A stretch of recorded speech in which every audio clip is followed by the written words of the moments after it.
Assalamualaikum warahmatullahi wabarakatuh. Alhamdulillah wassalatu wassalamu ala rasulillah wa ba'd. Alhamdulillah, pada kesempatan kali ini kita masih belajar pelajaran akidah akhlak untuk kelas 7 di semester ganjil ini tahun 2020 pada bab yang keempat, ya, yaitu pembahasan tentang muraqabah. Sikap kita seorang muslim bahwasanya Allah Subhanahu wa taala senantiasa memperhatikan kita. Dan ini saya sebagai guru kalian. Di pelajaran akidah akhlak ini bab ke-7, kelas 7, ya, bab yang ke-6 tentang muraqabah, ada beberapa subbab yang akan nanti kita pelajari tentang pengertian muraqabah, apa itu muraqabah. Kemudian kita pun harus mengetahui, ya, bahasanya Allah Maha melihat dan Maha mengetahui. Dan kemudian kita pun nanti akan bertanya, siapa sih muslim yang terbaik? Ya, nanti kita akan bahas di pembahasan kita kali ini. Kemudian ketika kita sudah mengetahui muraqabah, bagaimana cara memperkuat muraqabah itu sendiri. Ya, jadi ada 3 cara di sini menjaga perbuatan dari hal-hal yang dilarang. Karena apa? Ya, kemudian juga menjaga ucapan dari hal-hal yang dilarang pula. Itu pun karena apa? Karena siapa, dan menjaga hati. Karena apa dan karena siapa. Kemudian untuk memperkuat lagi, ya, kenapa kita harus selalu bermuraqabah? Karena nanti ada manfaatnya. Ya, jadi ketika kita mengetahui manfaat dari suatu barang, maka kita pun bisa mengambil barang tersebut. Dan yang terakhir, contoh keteladanan. Ya, jadi mungkin kita berpikir bahwasanya muraqabah itu sulit. Ya, nanti kita memberikan contoh teladan agar kita punya bayangan, ternyata muraqabah bisa loh dilaksanakan loh. Nah, seperti itu, ya.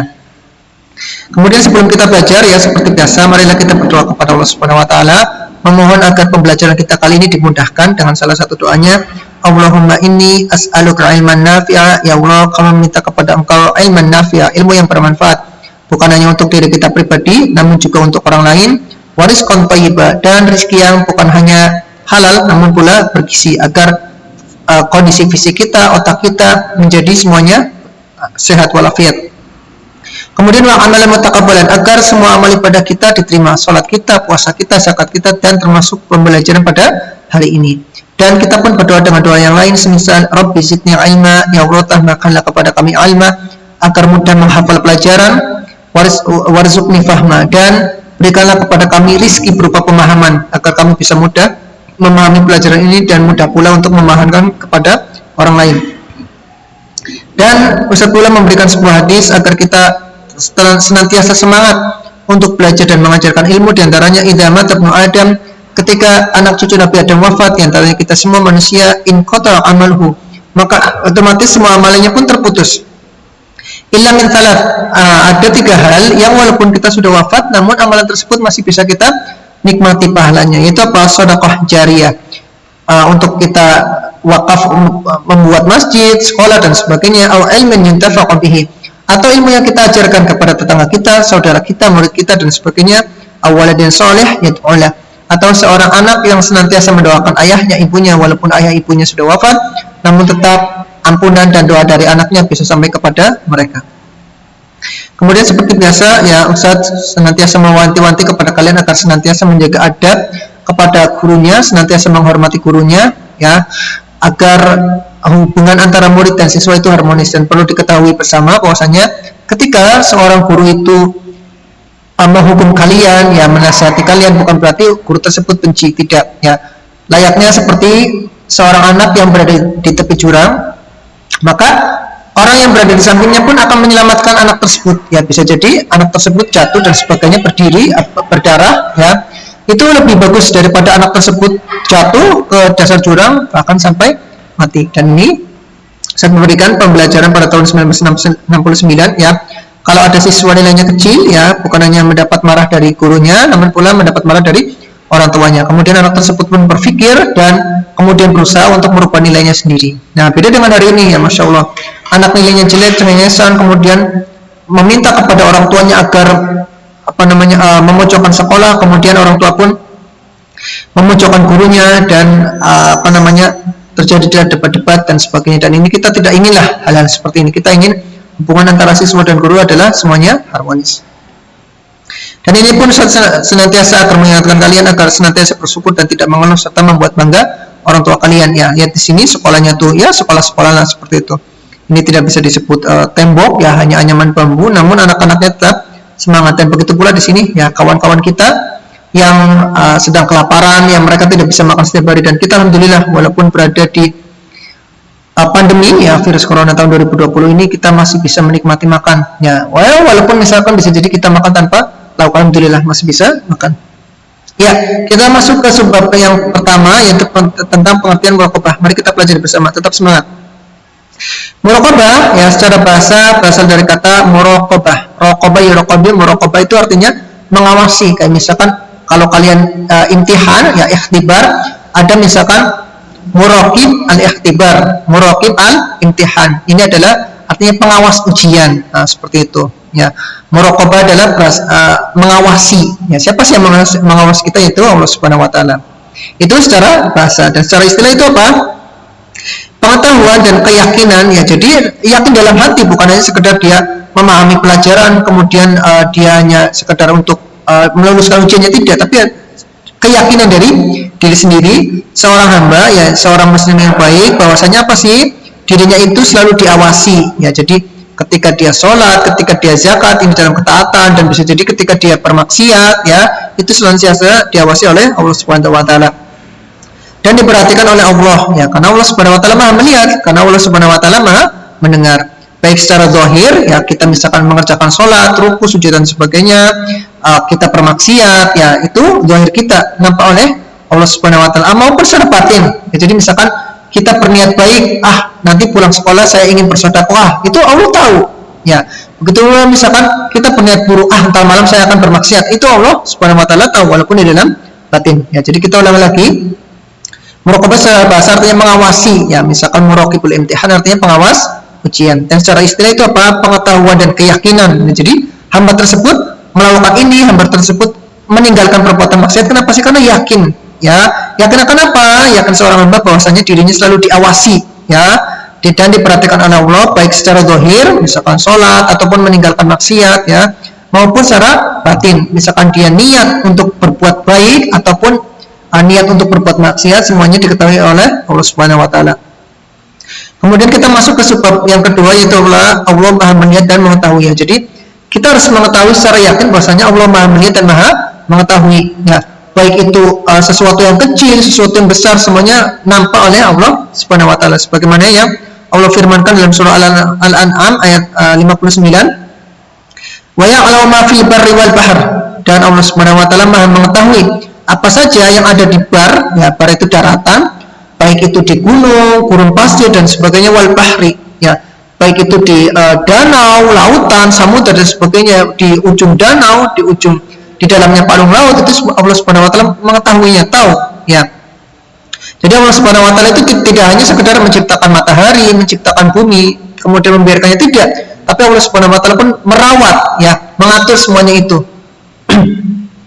Wa ma tasqutu min waraqah, dan yang ada di darat ini dan laut ini tidaklah ya sebuah daun ya, waraqah itu satu daun, kalau waraq itu daun-daun, tapi kalau waraqah itu satu daun saja, dan tidaklah satu daun saja tasbut jatuh illa kecuali ya'lamu, kecuali Allah Subhanahu wa taala tahu ya.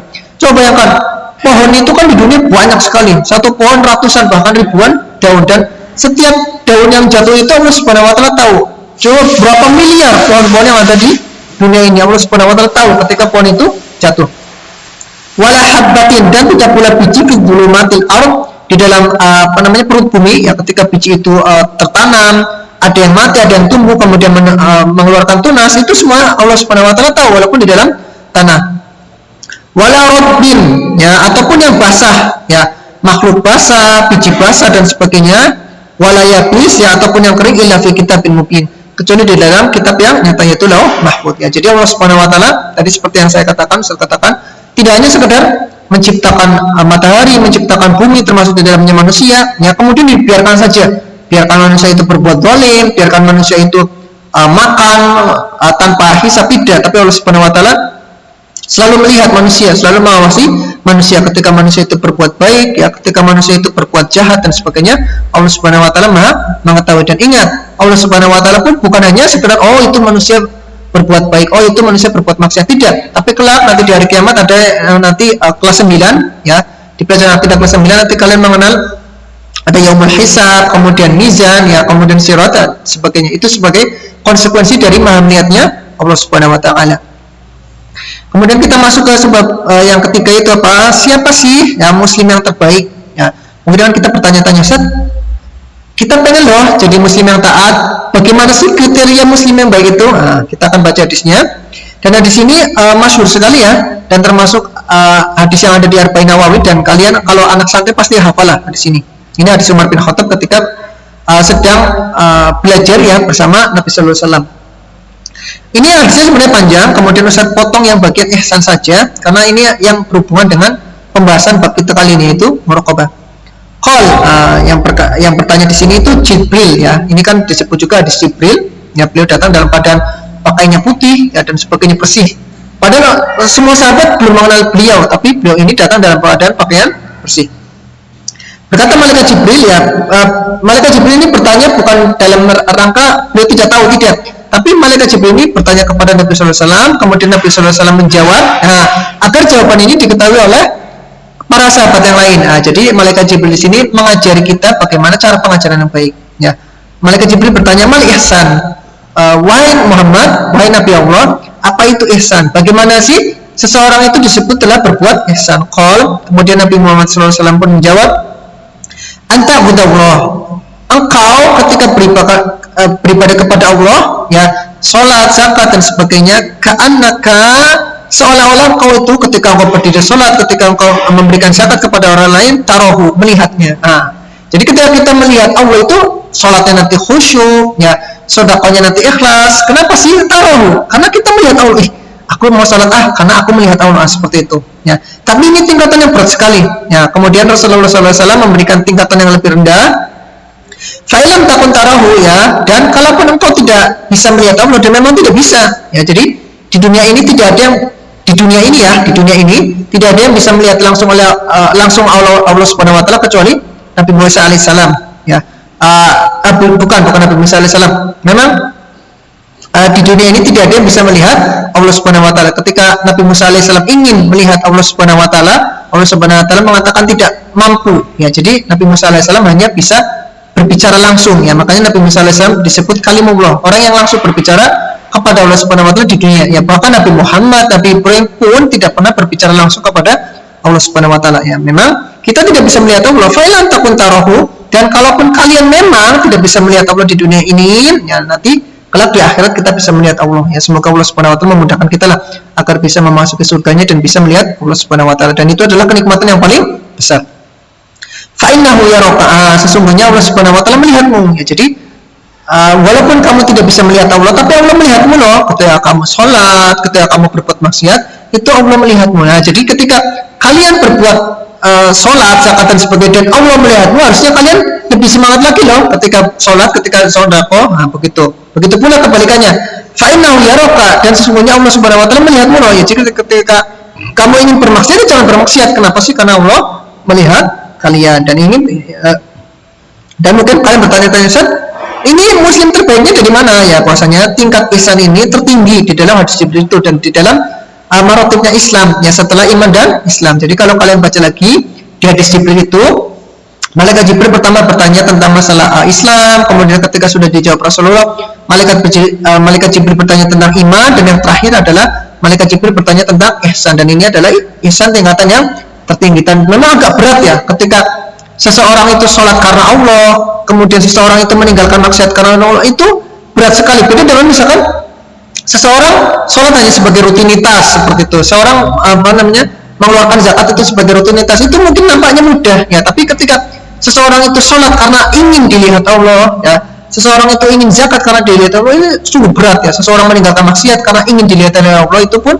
sangat berat. Makanya wajar ketika Rasulullah SAW memasukkan ihsan itu sebagai tingkatan yang tertinggi. Makanya ketika seseorang itu sudah muhsin, sudah bisa berbuat ihsan, sudah merasa bahwasanya dia beribadah karena dilihat Allah, dia meninggalkan maksiat karena dilihat Allah, maka dia adalah sebagai muslim yang terbaik.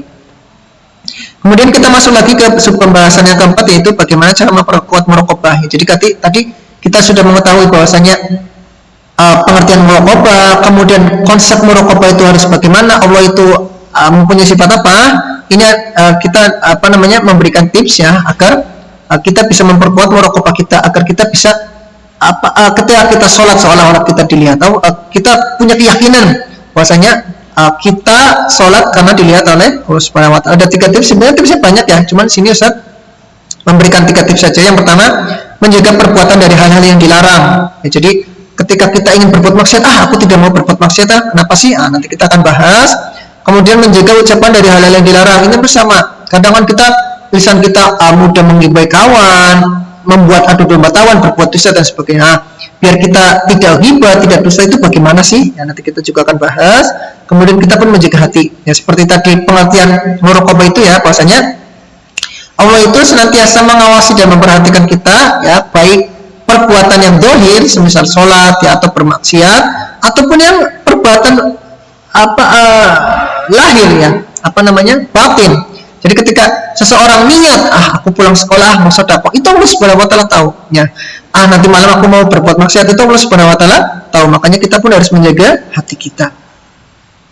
Yang pertama ya, agar kita bisa memperkuat sifat muraqabah kita, yaitu menjaga perbuatan dari hal-hal yang dilarang ya. Kenapa sih kita tidak bermaksiat siang hari, malam hari dan sebagainya? Kenapa? Karena Allah Maha melihat kita. Nanti Ustaz berikan contoh ya, Masya Allah ini contoh yang sangat sulit dan sampai nanti ada sahabat Ibnu Umar itu sampai baka itu menangis. Kemudian Ustaz nanti memberikan ada video yang Masya Allah sangat menyentuh kita, video tersebut tentang masalah muraqabah ini ya, karena Allah Maha melihat.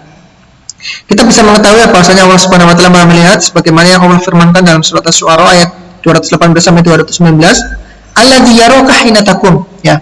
Allah Subhanahu wa taala adalah zat yang Maha melihatmu. Jadi demi di sini itu kembalinya kepada Nabi Muhammad SAW. Namun maksudnya juga kembali kepada kita umatnya ya, dari umat zaman sahabat sampai umat sekarang ini ya. Alladzi yaraka, yang Allah Subhanahu wa taala itu melihatmu loh ya. Hina taqum, ketika kamu berdiri sholat ya, ketika kamu berada di tengah-tengah shaf kaum muslimin, itu Allah Subhanahu wa taala melihatmu. Wa taqallubuka fis sajidin, dan ketika gerakanmu di antara orang-orang yang sujud, itu Allah Subhanahu wa taala tahu.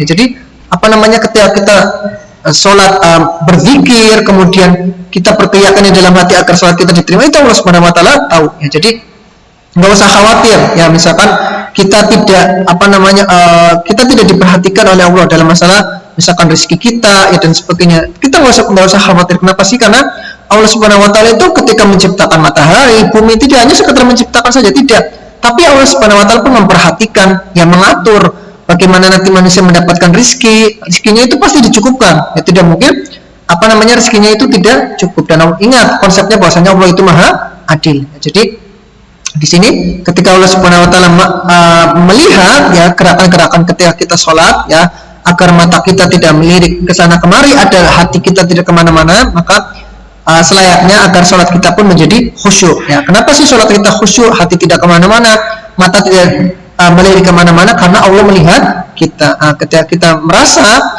bahwasanya Allah Subhanahu wa taala melihat ketika kita sholat, maka zikir kita ya, gerakan kita, mata kita, hati kita pun akan semuanya khusyuk. Dan semoga Allah Subhanahu wa taala memudahkan kita semualah agar senantiasa memberikan kekhusyuan kita di dalam sholat. Kemudian kita masih di pembahasan yang D, bagaimana cara memperkuat muraqabah ya, diantaranya menjaga ucapan dari hal-hal yang dilarang Allah ya, tadi seperti yang Ustaz katakan, kita kadang senantiasa ghibah, senantiasa dusta ya. Kenapa sih? Karena tidak merasa dimuraqabai oleh Allah ya. Jadi ketika kita tidak ada pemimpin gitu, kita ghibah orang lain ya, kita dusta kepada orang lain dan sebagainya. Namun ketika ada pemimpin, kita tidak ghibah, kita dusta dan sebagainya. Jadi kita itu tidak dusta, kita itu tidak ghibah karena pemimpin gitu. Tapi kalau pemimpinnya sudah tidak ada, kita ghibah lagi, dusta lagi dan sebagainya. Kita harus mengetahui bahwasanya bukan hanya Allah Subhanahu wa taala Maha melihat saja, namun Allah Subhanahu wa taala pun Maha mendengar kita ya, mendengar kita ketika kita sedang gosip, mendengar kita sedang merumpi dan sebagainya ya. Dan ingat konsepnya apa? Karena Allah Maha mendengar. Seperti itu ya. Kita akan baca ayatnya dalam surat Qaf ayat 17 sampai 18. Idh yatalaqal mutalaqiyani ya. Ketika dua malaikat ya yang berada di kanan kiri kita itu mencatat ya. Dan malaikat ini berada di mana? Anil yamin, ada yang berada di kanan kita, wa an shimal, dan berada di kiri kita. Qaid, dalam keadaan senantiasa bersama kita ya. Kita kemanapun dua malaikat ini ada, malaikat yang sebelah kanan dan malaikat yang sebelah kiri ya. Masya Allah, malaikat ini selalu mencatat kita, baik itu perbuatan yang kecil, baik itu perbuatan yang besar. Dan Masya Allah, makanya Ustaz kadang sering mengulang-ulang ya, jangan sampai kita memukul teman kita, jangan beralasan sob ini bercanda, tidak ya. Kenapa sih? Karena ujung-ujungnya kalau misalkan kita memukul teman kita, ya nanti teman kita ya bisa jadi tidak marah ya, tapi tidak ridho gitu loh ya. Padahal cuman jirit atau apalah, tidak ridho, kan ini kan suatu kerugian kita lah kelak di akhirat ya. Kemudian Allah Subhanahu wa taala pun masih melanjutkan firman-Nya. Nah, ini yang penting ya. Kalau yang di sini ya Allah Maha melihat, ini yang kata-kata ya Rabb, Allah Maha melihatmu ya. Dan sekarang ini yang Allah Maha mendengarmu, yaitu pada firman-Nya ma yalfidu min qaulin ya, tidaklah ada satupun kata yang dilafadzkan ya. Misalkan kita bilang binatang lah, kadang-kadang Masya Allah lah, kadang sedih anak-anak sekolah, tapi omongan-omongan binatang itu keluar karena ya itu terbiasa ya. Makanya kita berusaha untuk tidak mengeluarkan kata-kata binatang ini ya. Ma yalfidu min qaulin, tidaklah ada satu ucapan pun ya, kata-kata binatang dan sebagainya, illa ladaihi raqibun atid. Kecuali di sisinya ada malaikat raqib dan atid. Raqib yang sebelah kanan dan atid yang sebelah kiri. Dan ini selalu mencatat ya. Mau kalian ngomong sedikit, mau berbuat sedikit, itu Allah catat ya. Misalkan kalian tidak, minimal kepada teman kalian itu tidak berdusta lah, tidak ghibah, itu sudah bagus sekali ya, Masya Allah ya. Makanya diam itu emas ya. Begitulah misalkan kita tidak perlu memukul teman lah, tidak perlu menjiwai teman dengan alasan kita bercanda, jangan ya. Itu semuanya Allah Subhanahu wa taala akan catat ya. Ladaihi raqibun atid. Raqib atid ini akan senantiasa mencatat perbuatan kalian, baik itu perbuatan fisik, baik itu perbuatan lisan dan sebagainya. Kemudian kita masih masuk ya ke pembahasan yang keempat, bagaimana cara memperkuat muraqabah, yaitu menjaga hati. Ya tadi ya, bahwasanya pengertian muraqabah itu kan bukan hanya Allah Subhanahu wa taala melihat fisik kita ya, kita lagi sholat, kita bermaksiat kepada Allah Subhanahu wa taala, tidak, tapi juga termasuk yang ada di dalam hati kita. Tadi misalkan kita pulang sekolah ingin bersedekah, kita nanti malam ingin bermaksiat, ini Allah Subhanahu wa taala semuanya tahu loh, akan dicatat oleh Allah Subhanahu wa taala. Sebagaimana firman-Nya dalam surat Al-Qaf ayat 16, walaqad khalaqnal insan, dan kami yaitu Allah Subhanahu wa taala telah menciptakan manusia. Dan ini penting nih, Masya Allah ya. Jadi Allah Subhanahu wa taala Maha mengetahui semuanya, termasuk juga apa? Wa na'lamu ma tuwaswisu bihi nafsu ya. Dan Allah Subhanahu wa taala pun Maha mengetahui apa yang dituwaswis, apa yang dibisikkan ya di dalam jiwanya. Seperti itu ya. Jadi udah deh, ntar malam itu nggak ada pimpinan, kalian bermaksiat saja, itu Allah Subhanahu wa taala tahu ya. Itu nanti pulang sekolah kamu sedekah ya, itu Allah Subhanahu wa taala tahu ya, baik itu niat yang di dalam hati untuk ketaatan ataupun untuk kemaksiatan. Wa nahnu, yaitu kami Allah Subhanahu wa taala, aqrabu ilaihi min hablil warid ya. Kami yaitu Allah Subhanahu wa taala lebih dekat daripada urat lehernya ya. Jadi mau kalian sholat kemudian wafat, itu Allah lebih dekat ya. Makanya sholat kalian itu berusaha untuk khusyuk. Mau kalian bermaksiat kemudian selamat, Allah lebih dekat daripada leher kalian. Jadi misalkan kalian sudah bermaksiat, minum khamar, kemudian Allah cabut nyawa kalian, itu bisa mudah bagi Allah Subhanahu wa taala saja. Nah, kemudian biar kalian lebih memperkuat muraqabah lagi, di sini Ustaz memberikan manfaat-manfaatnya ya. Biasanya seseorang kan ketika tahu manfaat barang, maka akan membeli barang tersebut. Nah, ini begitu pula di sini muraqabah. Ketika kalian mengetahui manfaatnya, semoga dengan ini pun kalian akan memperkuat muraqabah kalian. Yang pertama apa? Manfaat muraqabah yang pertama yaitu apa? Allah akan ganti dengan yang lebih baik. Ya, nanti seperti kisah penggembala kami nanti Ustaz bawakan kisahnya ya. Kisahnya sangat menyentuh sekali ya, Abdullah bin Umar, walaupun sebagian riwayat mengatakan Umar bin Khattab ya. Seperti kisah kambing yang begitu jujur ya, berbicara kepada orang yang hendak membeli kambingnya. Kemudian yang kedua ya, manfaat muraqabah apa? Keberkahan harta dan keluarga. Kenapa sih? Karena orang yang muraqabah senantiasa diawasi oleh Allah Subhanahu wa taala itu apa? Selalu memilih makanan yang halal dan haram gitu. Ini halal, saya bawa untuk keluarga saya. Ini haram, ini saya tidak bawa untuk keluarga saya. Dan ingat ya, daging yang tumbuh dari yang haram itu tidaklah pantas kecuali api neraka. Itu. Jadi makanya ketika seseorang itu punya konsep muraqabah, dia yakin bahwasanya Allah Subhanahu wa taala Maha melihatnya, maka dia tidak makan kecuali makanan yang halal, bukan hanya untuk dirinya sendiri, namun juga untuk anaknya, istrinya, dibawa pulang ya dan sebagainya. Dan ini adalah manfaat muraqabah yang kedua, yaitu apa? Keberkahan harta dan keluarganya. Ketika makanan hanya diambil dari harta yang halal, maka makanan tersebut dan harta tersebut pun akan barokah, yaitu berfungsi ya. Jadi walaupun makanannya sedikit, tapi kalau halal itu menumbuhkan daging yang baik. anaknya menjadi cerdas, istrinya menjadi semangat dan seperti itu. Ya. Kemudian manfaat muraqabah yang ketiga itu apa? Dipercaya manusia. Ya karena tadi si fulan itu masya Allah muraqabahnya tinggi. Ya apa namanya disuruh menjaga toko, dia tidak mengambil tokonya, tidak mengambil barang-barang yang ada di toko, dia disuruh menjaga kebun. Ya kemudian dia tidak mengambil hasil kebunnya. Kenapa sih? Karena dia merasa diawasi oleh Allah. Nah, ketika dia selalu merasa diawasi oleh Allah, maka orang-orang pun mempercayainya. Ya mempercayainya akan memegang perusahaan, mempercayainya akan memegang uang dan sebagainya. Nah ini ya, jadi ketika seseorang itu muraqabahnya tinggi, ya merasa diawasi oleh Allah Subhanahu Wa Taala, maka masyarakat pun akan semakin percaya kepada beliau. Kemudian yang keempat yaitu manfaat muraqabah bahagia dan tidak bahagia dan tidak was-was. Ya kenapa sih? Karena Allah Subhanahu Wa Taala yakin, ya, karena dia yakin bahwasanya Allah Subhanahu Wa Taala tidak akan menyia-nyiakannya. Ya jadi misalkan dia sudah berbuat taat, kemudian dia bekerja mencari rezeki, ya walaupun dapat seadanya, ya, tapi dia hatinya tenang. Nanti kita akan melihat videonya, ya penggembala kambing, ya walaupun dia miskin, tapi dia tenang, dia itu bahagia, dia itu menjadi orang yang merdeka, ya, daripada orang yang korupsi, ya dia merasa tidak dilihat oleh Allah, kemudian dia korupsi, itu mesti hatinya was-wasan. Dan ingat ya, jadi jangan kalian harap orang yang apa namanya punya mobil bagus karena korupsi itu tenang, ya senyum-senyum, tidak, hatinya itu was-was. Oh bisa jadi besok aku ditangkap KPK, ya besok aku ditangkap polisi, ya, seperti itu. Dia bisa jadi tidur tidak nyenyak dan sebagainya, walaupun rumahnya AC, ya mobilnya nyaman dan sebagainya, tapi dia perasaannya tidak tenang. Beda dengan orang yang muraqabah, merasa dewasa oleh Allah Subhanahu Wa Taala. Nanti kita akan melihat kisahnya yang sangat menyentuh, ya. Kemudian pembahasan ini ya contoh teladan muraqabah, dan ini ya semoga dengan kisah ini kita bisa semangat lagi untuk senantiasa merasa diawasi oleh Allah Subhanahu Wa Taala. Kita akan baca hadisnya, ya. Dan ini peristiwa ini, ya peristiwa ini masyhur, ya. Ada banyak riwayat, ya sebagian meriwayatkan yang apa namanya asal kisah ini adalah Umar bin Khattab. Kalau yang saya riwayatkan di sini ya, dari Imam Abu Dawud, ya di kitabnya Zuhud, ya bahwasanya yang diriwayatkan di sini adalah bukan Umar bin Khattab tapi putranya, yaitu Abdullah bin Umar. Al-Muhayya bisa jadi banyak kemungkinan, ya, bisa jadi Umar bin Khattab pertama yang melakukan kisah ini, kemudian beliau menceritakan kepada anaknya Abdullah bin Umar, kemudian Abdullah bin Umar pun merasa terinspirasi, ya, untuk melakukan apa yang dilakukan oleh ayahnya. Kita akan baca hadisnya.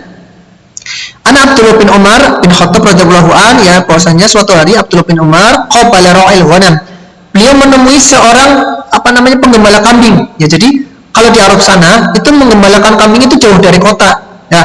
Ketika jauh dari kota maka tidak ada orang, yang namanya di pelosok sana yang ada rumput-rumput, maka ketika dia menggembalakan kambing, orang pun tidak akan melihatnya, ya bisa jadi kambingnya dimakan buaya, dimakan serigala, ya dan sebagainya. Qala, berkata Abdullah bin Umar kepada penggembala tadi, ya gulam, wahai bocah, ya wahai budak, bi'ni syatan minal ghanam, bi'ni jual kepada aku syatan, satu ekor kambing saja, ya minal ghanam, dari kambing kamu, ya jual satu aja, enggak usah semuanya, ya satu aja, seperti itu. Faqal, kemudian budak tadi, ya bocah tadi mengatakan apa? Laisat li, ya. Jadi kambing-kambing ini tuh bukan punya aku, Pak, ya. Bukan punya aku. Kalau punya aku ya aku jual kepada kamu, Pak. Seperti itu. Faqal, kemudian Ibnu Umar pun berkata apa? Ini syatan, ya. Jual gini aja wis, ya. Ini syatan, jual kepadaku satu kambing. Wakul, kemudian katakan kepada majikanmu itu, yang karena ini penggembala ini seorang budak, akalan ibu. Nggak apa-apa satu aja, ya. Nanti kalau kamu pulang ke majikanmu bilang, kemudian majikanmu tanya, ini kambingnya kok kurang satu? Iya tadi dimakan kambing, dimakan serigala, aku sudah ngejar-ngejar serigalanya, tetap serigalanya itu makan kambing tersebut. Nah seperti itu. Nah kemudian jawaban yang sangat masya Allah, ya, nyentuh sekali dari seorang budak. Berarti budak, ya, masya Allah, ya. Kalau kita kan mungkin yang belajar di pondok dan sebagainya itu kan mereka-mereka yang punya uang, ya, karena memang masuk pondok, masuk sekolah itu harus ada uang. Ya zaman dulu juga sama, ya. Zamannya Umayyah, Abbasiyah dan sebagainya. Walaupun memang ada beberapa subsidi dari pemerintah, namun pun tidak senantiasa, tidak seluruh dunia dari Maroko sampai Afghanistan itu semuanya dapat tunjangan dari pemerintah, tidak. Jadi ada kalanya seperti misalkan menuntut ilmu hadis itu ada kalanya dari uang sendiri. Nah makanya di sini apa? Walaupun seorang budak, tapi budak tersebut mengatakan apa? Faqala gulam, maka budak tersebut berkata apa? Wa aina Allah? Iya, boleh kamu katakan seperti itu, ya wahai bapak. Tapi wahai Allah, di mana Allah? Ya, kalau misalkan majikan saya percaya, ya bahwasanya kambingnya dimakan serigala, iya bisa saja, ya namanya serigala makan kambing, kambingnya banyak, saya tidak mungkin menghalau serigala tersebut. Itu mudah. bagi saya untuk mengatakan seperti itu. Tapi wa aina Allah, di mana Allah? Ya seperti itu. Ya walaupun saya bohong kepada Tuhan saya, tapi pun Allah pun mengetahui bahwasanya saya itu berbohong ya kepada Tuhan saya. Fabaka, kemudian Ibnu Umar pun menangis ya. Wa ja'ala yuraddidu, kemudian budak tadi pun berbicara lagi kepada Ibnu Umar, wa aina Allah, iya di mana Allah gitu loh. Kalau aku menjual kambing ke kamu, nanti di mana Allah? Allah itu akan melihatku. Walaupun aku nanti dusta kepada majikanku, Allah tetap akan melihatku. Itu maqala. Kemudian Ibnu Umar pun berkata, ya gulam, wahai bocah, wahai penggembala kambing, wa fini sayyidak ghadan, ya. Apa namanya? Pertemukan aku dengan tuanmu besok, ya, fi hadzal maudhu, di tempat ini, ya. Minta tolong kamu nanti kalau pulang ke rumah, ketemu tuanmu, ada janjian tuanmu dengan saya besok di sini, ya. Fala makana minal ghad, kemudian ketika besok hari ja'a rajulu wal gulam, ya. Datang tuannya ini dan budak yang tadi. Fastarul gulam, kemudian Ibnu Umar pun membeli budak tersebut, ya. Wal ghanam min malikihi, dan kambing tadi satu, ya. Jadi membeli budaknya sekaligus satu kambing yang kemarin itu, ya. Tsumma ataqal gulam, masya Allah di sini, ya tadi seperti yang saya katakan di sini, ya bahasanya Allah ganti dengan yang lebih baik seperti kisah penggembala kambing ini, ya. Tsumma ataqal gulam, kemudian Ibnu Umar pun membebaskan budak tersebut, ya budak yang tadi yang mengatakan aina Allah, masya Allah, ya walaupun seorang budak tapi keimanannya kokoh, pengetahuannya walaupun sedikit, tapi pengetahuan ini menyelamatkan dia dari api neraka, ya. Tsumma ataqal gulam, kemudian Ibnu Umar pun memerdekakan budak tersebut dan dapat plus, ya, dapat tambah dari Ibnu Umar yaitu apa? Bahwa habalahul ghanam, dan Ibnu Umar pun memberikan hadiah kepada budak tersebut seekor kambing tadi itu, masya Allah. Ya, jadi di sini salah satu manfaat sifat muraqabah itu apa? Allah ganti dengan yang lebih baik. Coba lihat di sini, ya. Seandainya budak tadi menjual kambing, ya kambingnya itu paling berapa sih kan ya? 2 juta, 4 juta, paling segitu. Tapi ketika dia menolak untuk menjual kambing dengan alasan karena Allah Maha melihat, yang merasa muraqabah, merasa diawasi oleh Allah, maka dia pun mendapatkan ganti yang lebih baik daripada 2 juta, 4 juta tadi. Itu apa? Dimerdekakannya dia. Dan budak itu kan mahal, ya. Bisa jadi budak itu seharga mobil, ya, karena manusia diperjualbelikan, dia bisa disuruh ini, disuruh itu dan sebagainya. Ya, bisa jadi ketika dia seandainya pun tadi dia menjual kambing kepada Ibnu Umar paling dapat 2 juta, 4 juta, dan Allah Subhanahu wa taala ganti dengan yang lebih baik itu apa? Kemerdekaan dirinya. Dirinya bisa jadi dijual 100 juta, 200 juta. Coba bayangkan antara 2 juta ya dengan 200 juta. Berapa kali lipat tuh? 200 kali lipat. Ya, jadi di sini benar ya, Allah Subhanahu wa taala ganti yang lebih baik, ya. Ganti sifat muraqabah ini, ya, tidak mau menjual kambing yang asalnya dia bisa mendapatkan 2 juta, Allah Subhanahu wa taala ganti menjadi 200 juta, 200 kali lipatnya. Dan bukan hanya kemerdekaan yang dia dapat, namun apa? Al-ghanam. Dia pun mendapatkan ghanam, kambing tersebut. Jadi dia sudah menjadi manusia merdeka, kemudian dengan kambingnya itu dia ternakan, kemudian mendapatkan kambing yang banyak, masya Allah. Ya, jadi apa namanya, kisah ya yang begitu terenyuh, ya yang begitu menyejukkan kita agar kita lebih semangat lagi untuk berbuat muraqabah, merasa dewasa oleh Allah Subhanahu wa taala. Di antaranya Allah ganti dengan yang lebih baik, ya tadi seandainya dia jual kambing paling dapat 2 juta, tapi dia karena merasa dewasa oleh Allah tidak jadi menjual kambing, dan justru Ibnu Umar membebaskan dia ya dari perbudakan, dan bukan hanya dibebaskan namun apa? Diberikan hadiah kambing. Nah, kemudian di sini ada mufradat biasa, ya. Sebelum kita mengakhiri pelajaran kita kali ini, di sini ada tuwasmitu, yaitu yang dibisikkan, ya ini masalah ketika kita menjaga hati. Kemudian ya talaqo, yang mencatat, seperti ketika kita berkeyakinan bahwasanya Allah Maha melihat kita. Jadi malaikat kanan kiri kita itu senantiasa mencatat perbuatan kita, termasuk ketika kita lafaz-lafaz kita, ya. Kita berbicara baik, ketika kita dusta, semuanya dicatat. Ya roka, ini konsep ketika Allah itu Maha melihat, ya, melihat perbuatan kita, ya walaupun yang ada di dasar laut, di dasar bumi, itu Allah Subhanahu wa taala mengetahui semua perbuatan itu. Kemudian habba, ya biji tadi, biji yang ada di dalam bumi, ya walaupun gelap di dalam bumi sana, tetapi Allah Subhanahu wa taala Maha mengetahui biji tersebut. Kemudian bi'ni, ini kisah tadi, ya, jualah kepadaku satu kambing, kemudian tersebut jatuh. Tadi juga sama masalah Allah Maha melihat. Nah, kemudian ini seperti yang tadi saya ceritakan, saya akan menyajikan video yang masya Allah ini terjadi zaman modern, ya, sudah ada kamera. Kemudian peristiwa itu dikamerakan, ya, ini ada di Sudan, ya, kisah penggembala kambing dari Sudan, masya Allah sana ini padahal penggembalanya miskin, ya, tapi dia merasa merdeka karena merasa diawasi oleh Allah Subhanahu wa taala, daripada mereka-mereka yang gedungnya bagus, rumahnya bagus, hasil korupsi, dan dia merasa setiap kali dia merasa was-was, oh besok saya ditangkap KPK, oh besok lagi saya ditangkap polisi, dia tidak bisa tidur nyenyak dan sebagainya. Dia walaupun kaya tapi tidak bebas. Beda dengan ini, ya, walaupun orangnya miskin tapi merasa merdeka. Mereka karena merasa diawasi oleh Allah Subhanahu wa taala. Kita akan dengarkan baik-baik. Ini tulisannya tidak kelihatan ya. Silakan baca aja.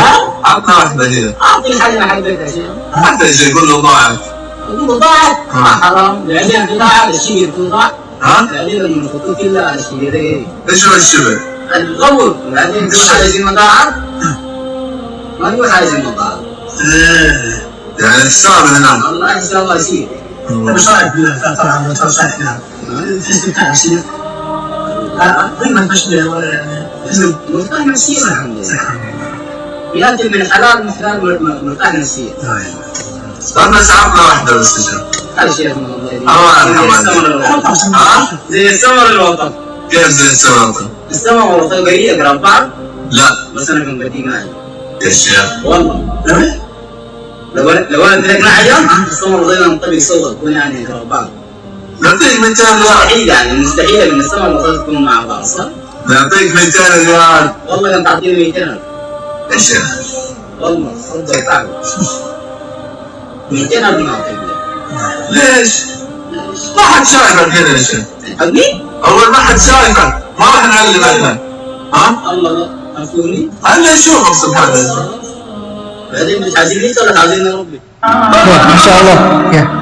Jadi kisah ini kan tadi orang yang di mobil ingin membeli kambingnya 200 rial, ya bisa jadi kalau kambing di sana paling 100 rial atau berapa lah. Kemudian penggembala kambing ini, oh jangankan 200 rial, 200.000 rial kamu kasih aja, saya tidak akan menjual kambing tersebut. Seperti itu. Masya Allah. Jadi kisahnya persis seperti tadi ya, seperti kisahnya Ibnu Umar. Ya ini persis ya, dia menjual kambing satu saja tidak mau, kemudian Allah Subhanahu wa taala ganti ya dengan kemerdekaan budak tersebut. Dan bisa jadi ini pun ya, ketika penggembala kambing ini tidak mau menjual kambingnya ya agar kemudian berbohong kepada tuannya, bisa jadi Allah Subhanahu wa taala pun mengganti ya dengan yang lebih baik lagi.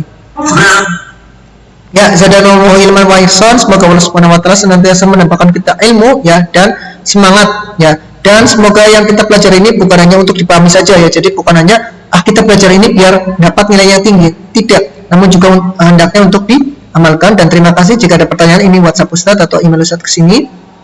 Ini silakan website Ustadz, silakan kalian bisa kunjungi, dan ini tempat Ustadz mengambil template ini, slide ini. Kemudian sebelum kita mengakhiri pelajaran kita kali ini, mari kita bersalawat untuk Nabi Muhammad SAW dan berdoa untuk orang tua kita. Kenapa sih kita bersalawat? Karena melalui media beliau lah kita bisa mengetahui iman, Islam, ihsan, dan termasuk pembahasan kali ini yaitu tentang muraqabah. Allahumma shalli ala Muhammad wa ala ali Muhammad kama shallaita ala Ibrahim wa ala ali Ibrahim innaka Hamidum Majid. Dan kita pun senantiasa berdoa kepada orang tua kita, ayah kita yang telah membanting tulang ya untuk kita, membiayai kita, termasuk juga membiayai sekolah ya, tidak kenal menyerah, tidak kenal putus asa untuk bekerja, dan tidak mengeluh untuk kita semua. Begitu pula ibu kita yang telah mengandung kita, melahirkan kita, dan masih mengurus kita sampai sekarang, mencuci baju kita, memasakkan kita ya tanpa kenal lelah dan tanpa kenal mengeluh. Marilah kita berdoa untuk keduanya. Rabbi firli, ya Allah ampunilah aku, wali walidaya, dan kedua orang tuaku, ayah ibuku, warhamhuma, dan sayangilah keduanya, ayah ibuku, kama rabbayani shaghira, sebagaimana mereka telah mendidik aku selagi kecil. Alhamdulillah.